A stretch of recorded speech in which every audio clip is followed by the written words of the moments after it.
Hello and welcome to me torturing myself with another book. So previously, maybe quite a little while ago now, I went through this book and was horrified at the care information that this book contained. Now, I found these books, while clearing some stuff out, they are obviously very, very old. It's time for part 2 and finding out what is in Rats for Those Who Care. Now it does say at the bottom, Seal of Approval ASPCA from 1996. So this is more American based, but we're going to go for it and I'm probably going to regret my decisions. So it starts off with some instructions. I'm just going to kind of skip that part. I want to get to the, basically just a bit about care. Wow, so, yeah. Yeah, there's a lot wrong with this already, and this is just page 4. Why did I do this? Okay, so according to this, the best housing choice. Commercial mouse cages are much too small for rats, the same being true of hamster cages. By far, the best choice would be a large glass aquarium or one made. Aquarium.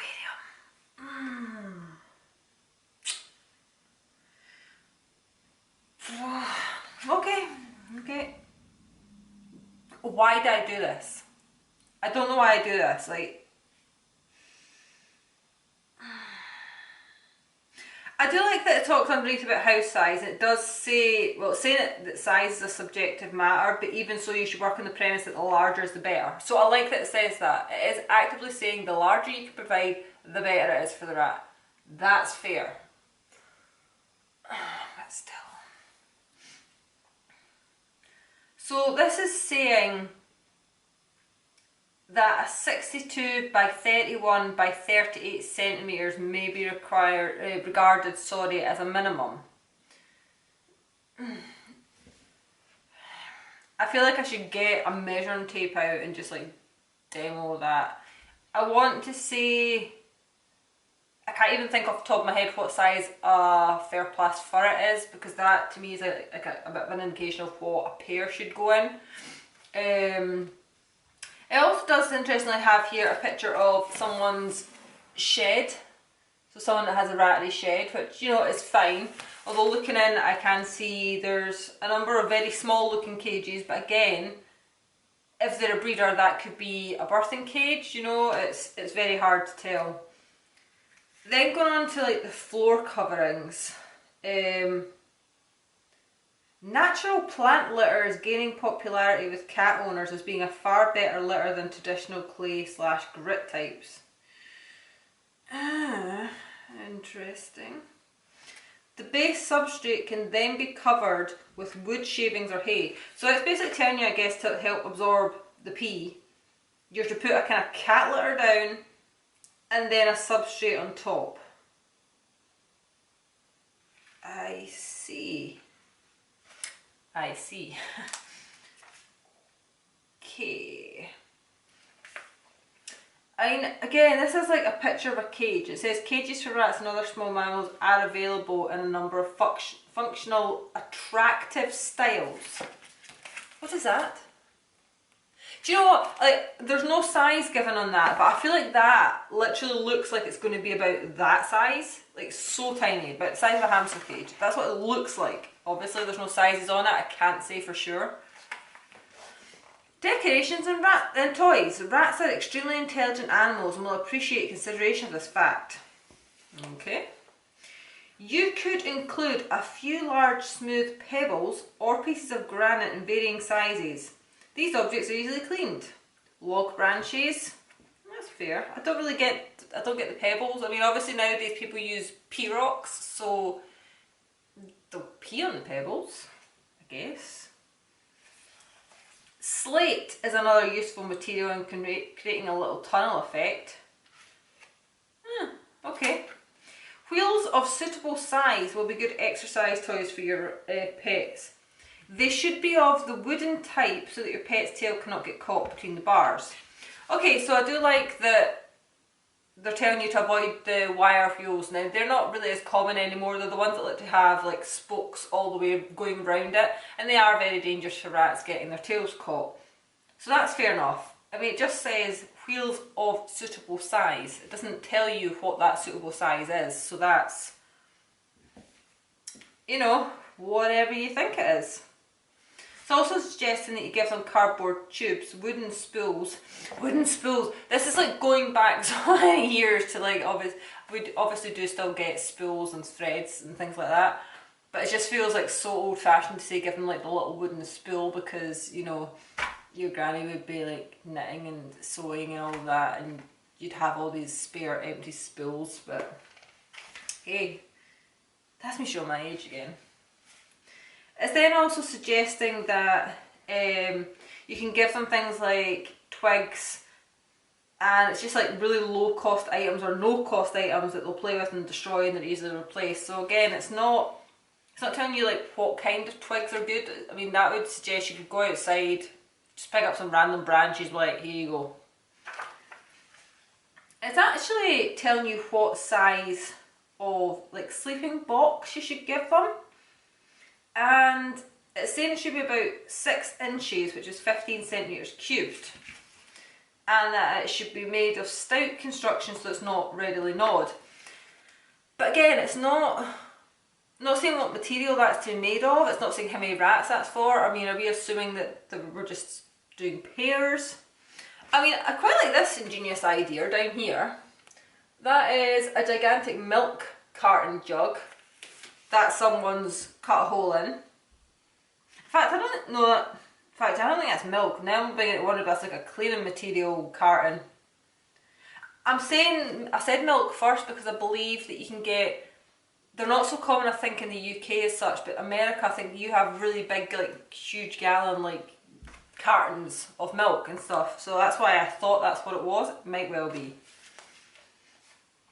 Then it's talking about like where you should place it in the house, like talking about convenient height.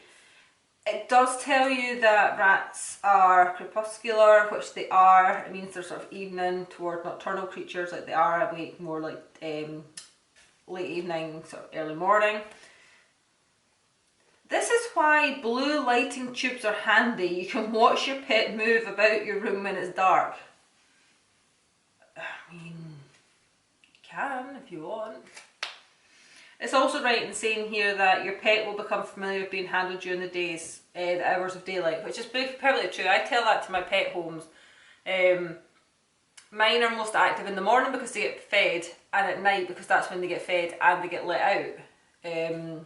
But if somebody starts, you know, takes my kittens and starts playing with them like, you know, 2 in the afternoon, 3 in the afternoon, they're going to be awake at that time because they're going to get used to that interaction and expect that interaction. What else have we got here?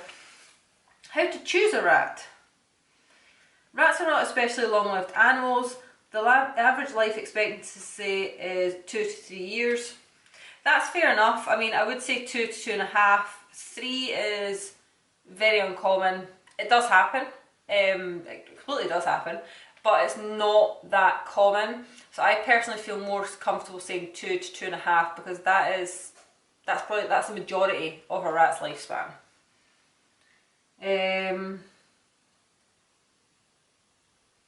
It's telling you, oh no, I got to a bad bit. I'm just skimming basically to find the bits that I want to like call out or praise.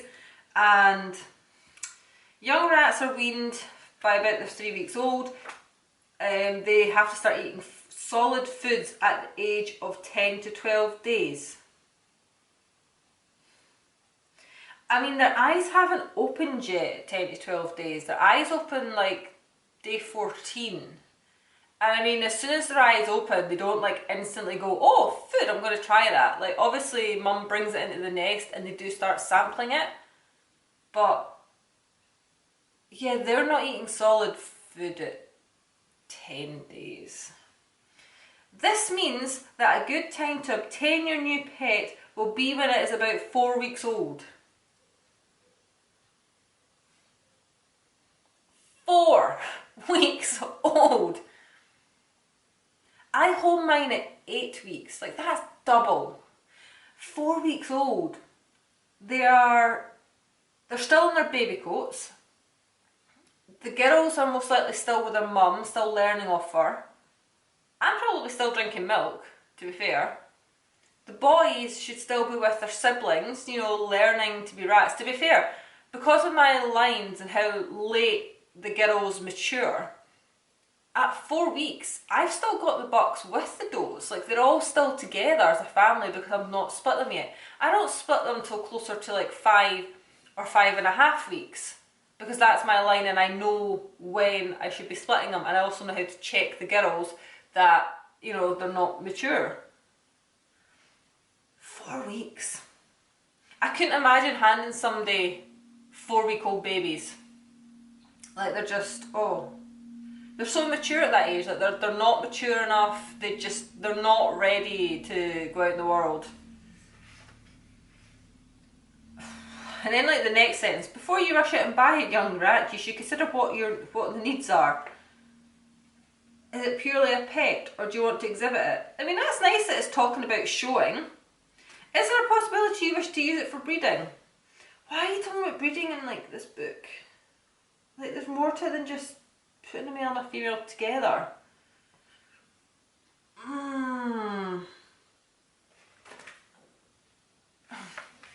And this sentence here, the matters of which sex and which colours are preferred are best dealt with in advance, so you do not waste your money and time on one or more individuals that may not meet your specific requirements.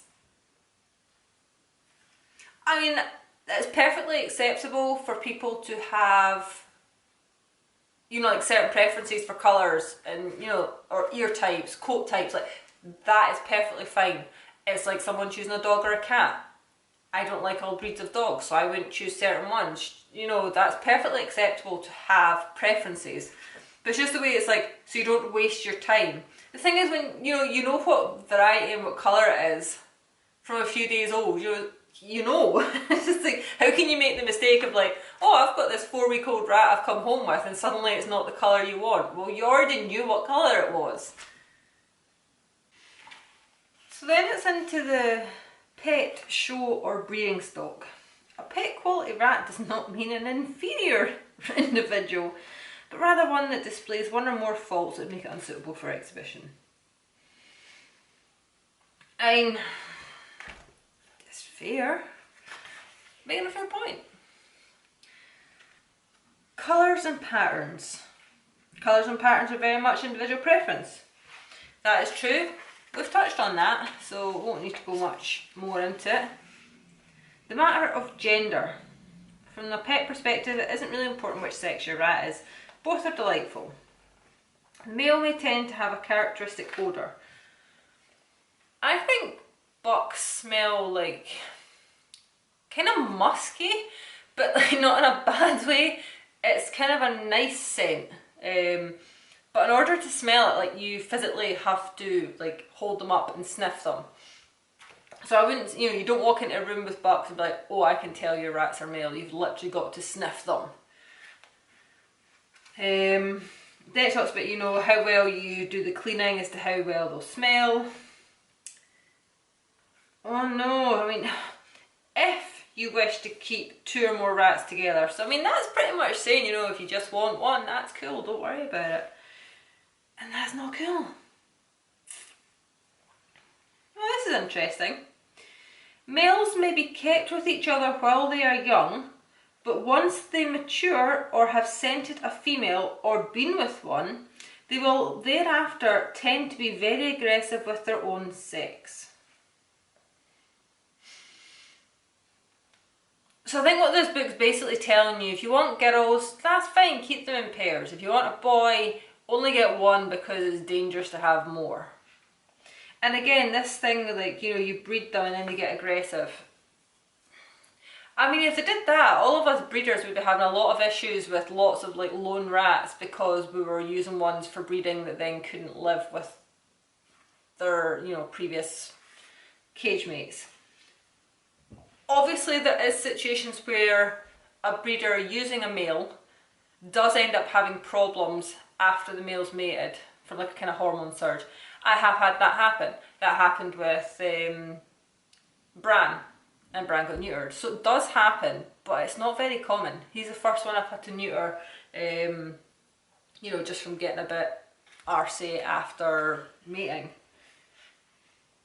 The size of accommodations is also vital when keeping two males and even females are kept together.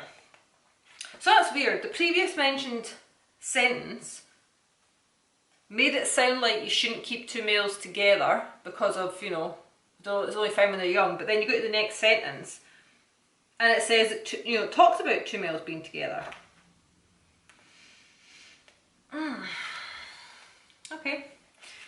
So this is also saying that if you have an insufficient living space, then you're going to cause problems with the rats because tempers will start to fray and fighting may occur. I mean, a small space isn't good for a rat, but that's not going to make the fighting happen more frequently. It's not going to make the rats decide they're going to fight each other just because they're in a small cage. That's very strange. How to select a healthy individual. Purchase your new pet only from a seller whose stock is kept in very clean housing and is not overcrowded. I hate that they use the word stock. You know,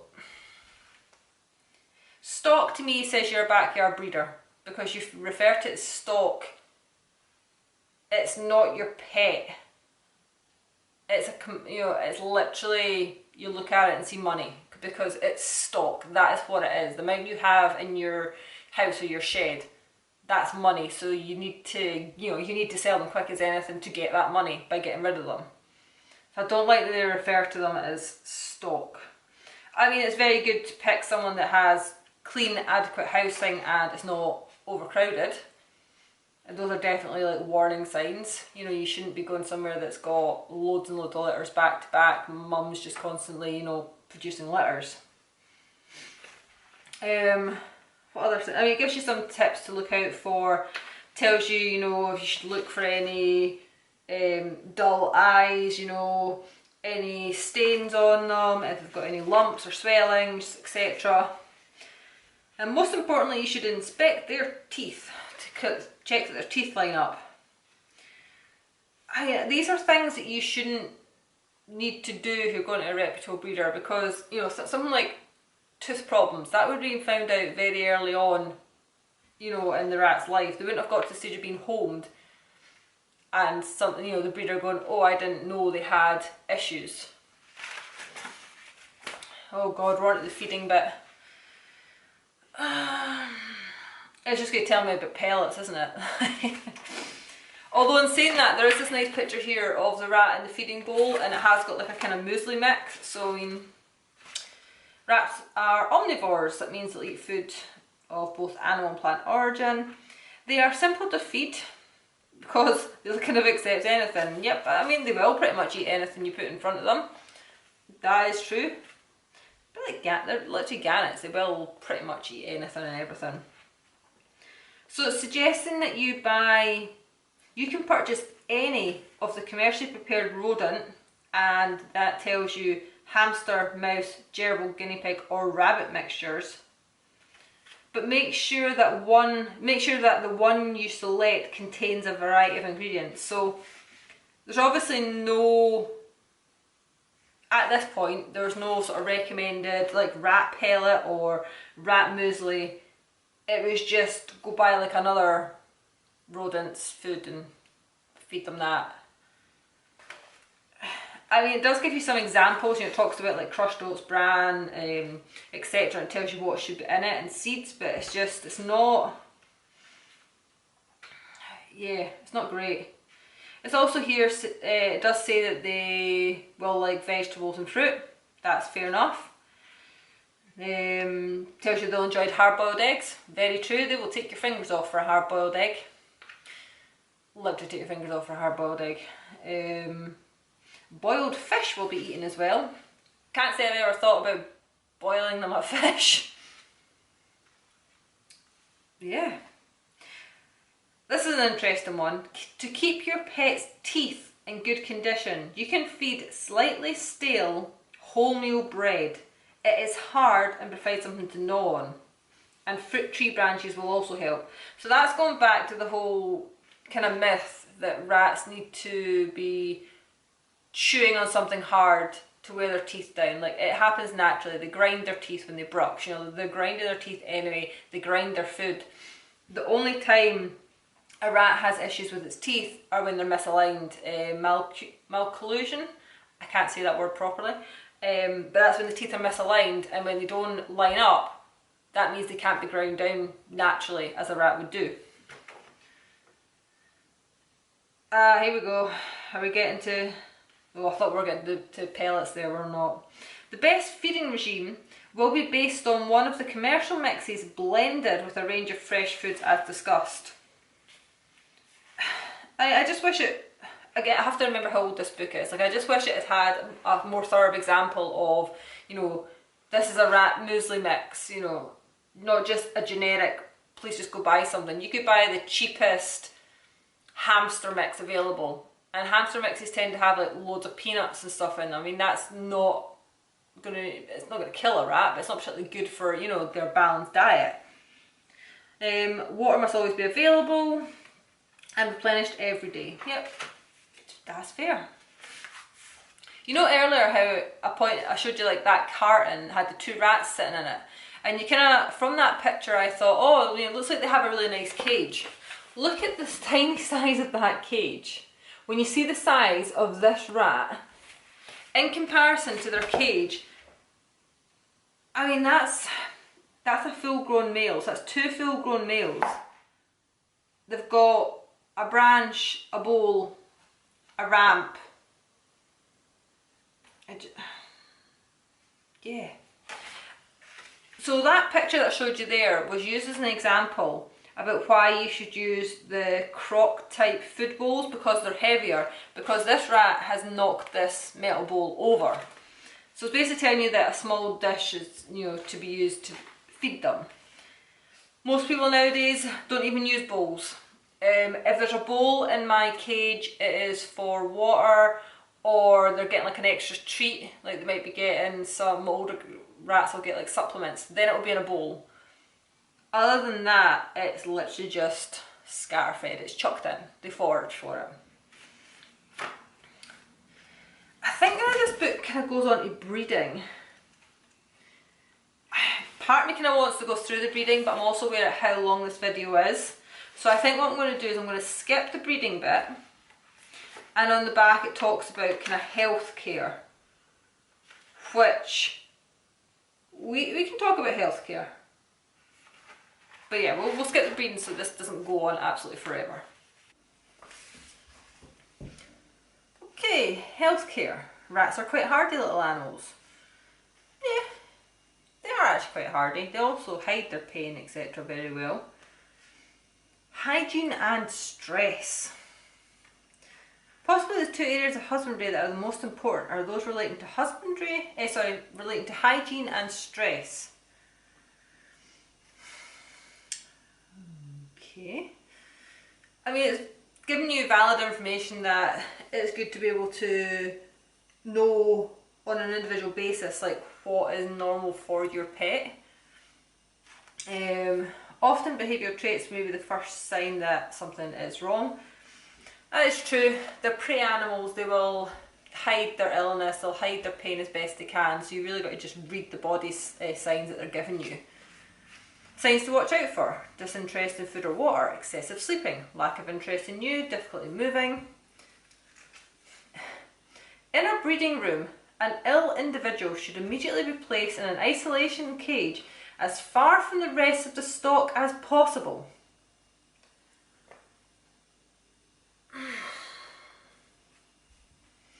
I mean, by the time your rat exhibits an illness, if it is indeed an illness that can be passed to the other rats, it's too late. Like, they've already got it and will either get ill or get over it. Like, it is too late at that point. In the case of a pet, only you can determine if the condition warrants contacting the vet for advice. So it's not saying, like, if it's breeding stock, you just isolate it and you just let it run its course. So it either dies a slow, horrible death or it gets over it. I mean, that's what I'm reading for that. In any case, if there's no improvement within 36 hours, it'd be wise to talk to your vet. I mean, within 36 hours, depending on what's wrong with your rat could be dead. So this is very old, outdated advice. I also don't like that they've promoted down here that there's a cat and a rat interacting and that they've been friends for a long time. I don't agree with that. Now we're on to like the kind of hygiene side of it. So it's quite right. If you've got any cracked or chipped pots, food pots, you should discard them because they'll harbour bacteria. Cages should be cleaned each week, while soiled floor covering should be removed daily. I mean, with rats you have to watch not clean too much, because if you clean too much, they're then just going to scent even harder to get their smell back on it. You can do spot cleans, you can clean the toilets out a couple of times a week, but depending on the size of the group and how well they use their litter tray, I've got some groups that only get cleaned out every maybe 2 to 3 weeks, but then I've got a buck group, because they're gross, my bucks are gross, that literally probably lasts about 10 days until they've peed all over the substrate and there's no choice but to, like, literally you just need to clean the whole thing because it's disgusting. So it really does vary based on the rats in question and how many, just how good they are at using their litter tray. What is this, by the way? Like, what are these rats in? Like a little, it's like a little rabbit run? Are they breeding stock? Like, I don't know. Oh, I like this bit. Never put your rat's food directly on the bottom of the cage, as it will be contaminated by droppings. This is husbandry at its worst. Well, that shows how much we've done a complete 180 in the years since this book was done. Considering the fact that rats often take their food to their litter tray and eat it, combined with the fact that they also practice eating droppings, I don't think they really have an issue about you scattering food. Like, you could put food in their litter tray and they would still go and eat it. Like, they don't mind, and it's not going to kill them. I don't like that they've got a picture of a rat that's had a bath here, and it says, the rats are relatively clean animals and do not require frequent bathing. That suggests that they do in fact need bathing, which is false. When you do have to bathe your pet, do so in a draft-free area and make sure to carefully towel dry him afterwards. I mean, bottom line is you just don't don't wash them at all. My rats get wet through pea fishing. That's it. Yes, you can give them deep stuff that they can pretty much dive into if they want, but at that point that is their choice. You're not forcing them. I mean, years and years ago I did sort of bath my rats in the sink because this is the sort of information that I had, so I did do it. The amount of scratches you'd get because they'd freak out and just want to jump out. The amount of scratches like all the way up your hands and arms, it's just... Yeah, please don't bath them. They don't need it.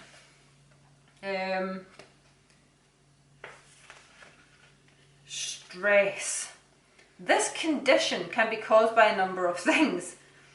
The more prevalent of them are as follows: overcrowding, bullying, excessive heat or cold, dampness, lack of adequate ventilation, poor handling, sudden frights on a regular basis, and the nearness of possibly predatory animals, which is fair enough. Rats can get stressed, they can exhibit stress signs as well. I find it very weird that it's kind of put that in the book, but you know, this is an old book, this is what it is. So after all that talk on healthcare, it then moves on to the bit about treatments. I feel like this is going to be really bad what it tells you. I mean, this is the hope. It's like half a page. Half a page tells you how to treat your rat. So, if you're convinced they're ill, you should immediately place its cage in a warm location, as this in itself may clear up mind or chill related problems. Rats do better with cold than they do with heat. The only time I've had to heat a rat up has been newborn babies that I've been trying to save to see if mum would take an interest in them. So basically, either they've not been able to get enough milk, so they've started to get cold, and if they get cold they make less noise, mum is not as interested in them. So I have used a heat pad and my own body heat to heat up kittens in the hope that mum would then be interested in taking care of them. I've not used it with sick rats, old rats, anything like that. Then it talks about, what could be wrong if your pet has diarrhoea. To be fair, it's very, very, very rare if they get diarrhoea. They can have very soft stool, but usually that goes back to what have you fed them. It's a pretty simple one. Just, feed them only dry food for a few days. It's like if your dog gets diarrhoea, you're literally told to put them on the blandest diet possible. So it's like, boiled rice and chicken. It's totally bland, it can't upset their stomach, there's no flavouring, there's no nothing in it. So think of that if your rat does have soft stool, same logic applies. Give them a really bland diet for a couple of days until everything fixes itself out. Do not attempt to administer antibiotics without veterinary advice. I mean, that's perfectly good advice. Yeah. Rats are large enough to undergo injections without too much risk of shock. I mean, the only time rats really tend to get injections is if they're under anaesthetic and they'll get like a painkiller or whatever while they're under anaesthetic. It's very... I'm trying to think when... I have had a rat get an injection, but again, we're going back many, many years, and it's so many years that I cannot tell you what that injection was supposedly for. So yeah, injecting rats is not a very common thing. Minor wounds caused by fighting should be carefully cleaned and treated with an antiseptic lotion or cream. The wound will usually heal up quickly. That's very fair. Sometimes rat wounds look really bad than what they are. I've had rats have fights and intros and they'll get like a gash and you'll think it's really bad. Wait till the next day. It's not even been a full 24 hours and it's already like pretty much closed up already. So just use a bit of common sense when it comes to that, basically. Then, what's it got at the end? A little bit of quarantine. The breeders should have isolation quarters for all newly acquired animals. I mean, it isn't bad advice, but as breeders we just really accept that when we get rats from other breeders, we don't quarantine them. If we get rats from unknown sources, so like unknown rescue rats perhaps, if you've got somebody giving you rats that they got from like pets at home, things like that, then yeah, you'd want to quarantine them because you don't know where they've come from. And again, any wild rats or any rats that have been rescued from being outside, have been found outside, they need quarantine because they've probably been in contact with so many things and they need treated. So there's certain times and places when yes, you should quarantine. The last part of the book, I think, just talks about varieties. And again, see, because of how old this book is, like there's very little different varieties or anything spoke about in here. And it talks about coat colours, but it doesn't actually give a lot of details. And then it says colour patterns. There is 2 basic colour patterns seen in rats.